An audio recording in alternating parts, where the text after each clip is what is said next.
A ver, imaginemos que tenemos una montaña de entrevistas, notas, documentos, un verdadero caos de información. ¿Cómo se supone que uno encuentra algo creíble ahí dentro? Bueno, hoy vamos a ver un método clave para transformar ese desorden en conocimiento que sea de verdad sólido. Y esa es la pregunta del millón, ¿no? ¿Cómo se navega este océano de datos sin un mapa? Porque el riesgo es clarísimo. Uno puede terminar con conclusiones que son, pues, más opinión que evidencia. Por suerte, hay una especie de brújula para guiarnos en este proceso. Primero lo primero, el desafío. Antes de siquiera pensar en una solución, es súper importante entender bien la naturaleza del problema. Y el problema es una montaña de información en bruto que a primera vista parece no tener conexión alguna. Aquí el riesgo es grande, ¿eh? Si no se maneja todo esto de forma sistemática, la investigación puede terminar siendo, bueno, una interpretación muy personal, casi una opinión. El verdadero reto es encontrar la historia que los datos nos están contando de verdad. Ok, entonces la solución para este caos se basa en dos procesos que son como un dúo dinámico. La categorización, que nos ayuda a organizar, y la triangulación, que nos sirve para validar. Pensemos en esto como un trabajo en equipo. Por un lado, la categorización es como la gran organizadora, crea un sistema de archivos perfecto para toda esa información. Y luego entra la triangulación, que funciona como una especie de control de calidad, para asegurarse de que todo lo que guardamos en esos archivos sea sólido y consistente. La categorización es básicamente como crear un mapa conceptual. Es ese momento en que todos esos datos sueltos empiezan a juntarse en grupos, en temas con sentido, y de repente, todo empieza a tener una estructura mucho más coherente. Y la triangulación, este es el momento detectivesco de la investigación. Es como un detective que no se queda con la versión de un solo testigo. No. Busca y compara múltiples fuentes para construir un caso que sea sólido, casi irrefutable. Este proceso, que suena muy potente, en realidad se puede desglosar en 4 pasos bastante claros. Así que veamos cómo funciona en la práctica.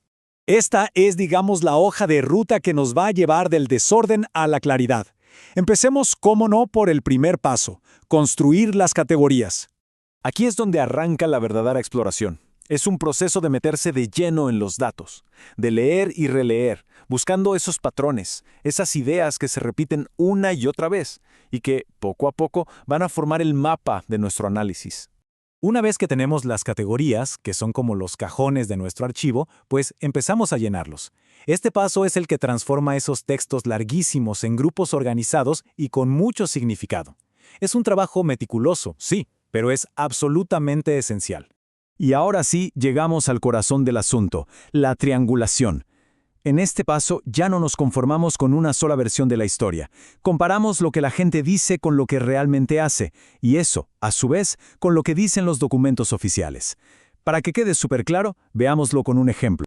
Bien, aquí tenemos nuestra primera pieza de evidencia. Viene directo de un documento institucional. La política oficial es clara.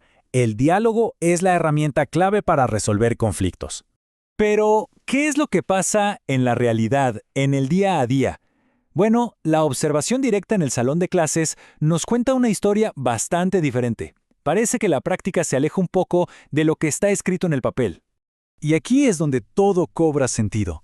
Al poner las 3 fuentes una al lado de la otra, el documento, lo que dicen los estudiantes y lo que se observa directamente, emerge una brecha clarísima. La política oficial dice una cosa, pero la práctica real, lo que se vive, es otra historia. El panorama de repente se vuelve mucho más rico y sobre todo más complejo. Entonces, el punto crucial es este. La conclusión final ya no es simplemente la escuela dice que dialoga. La conclusión es mucho más sólida y matizada. Aunque la política escolar promueva el diálogo, la práctica que domina se basa en sanciones, y esto genera temor en los estudiantes. Es una interpretación que está validada por múltiples evidencias y que revela una tensión entre lo que la institución dice que es y lo que realmente es. Ok, ya vimos todo el proceso, el cómo. Pero, a ver, ¿por qué es tan importante ser tan rigurosos? ¿Cuál es el beneficio real de tomarse todo este trabajo? Pues aquí está la recompensa. Este método es lo que marca la diferencia entre una simple opinión y una interpretación que de verdad está bien fundamentada. Nos permite navegar la complejidad, ir más allá de lo superficial y, lo más importante, construir conclusiones que tienen un peso real porque están respaldadas por un análisis súper riguroso. Entonces, si tuviéramos que quedarnos con una sola idea clave de todo esto, ¿cuál sería? La verdad es que es así de simple y al mismo tiempo así de potente. Primero, organizar, para poder entender, y después, contrastar para poder creer. Es esa combinación de orden y rigor lo que de verdad transforma un montón de datos en conocimiento confiable. Al final, todo este proceso nos deja con una pregunta que va más allá de la investigación, casi para la vida. ¿La verdad es una sola voz o se encuentra más bien en un coro de evidencias? Ahí se las dejo. Gracias por acompañarnos.